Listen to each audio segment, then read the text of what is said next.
భయపడకూడదు అని అనుకుంటావు కానీ నువ్వు భయపడు. ట్రామటైజ్, ఏమన్నా విన్నప్పుడు ట్రామాలోకి వెళ్ళిపోతుంటావు. ప్రతికూలమైన మాటలు, ప్రతికూలమైన ఆలోచనలు ఎంత కంట్రోల్ చేసుకున్నా నీ నోటిలోంచి ఆ మాటలు వస్తాయి.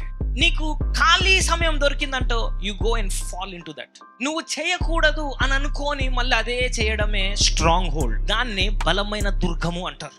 ఇప్పుడు దాన్ని నువ్వు రివర్స్ చేయాలి. So one prayer will not help you. One oil will not help you.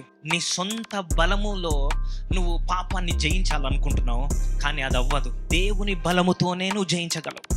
So దేవుని బలముతో జయించాలంటే దేవునికి నువ్వు సమర్పించుకోవాలి, అండ్ దేవునికి సమయం ఇవ్వాలి, దేవునికి అవకాశం ఇవ్వాలి నీ జీవితంలో పని చేయడానికి. ప్రతి బ్రెయిన్ లో ఆర్గ్యుమెంట్స్ అవుతాయి. ఇందులో కొన్ని ఆర్గ్యుమెంట్స్, కొన్ని వాదనలు దేవుని వాక్యానికి మించి వెళ్తుంటాయి.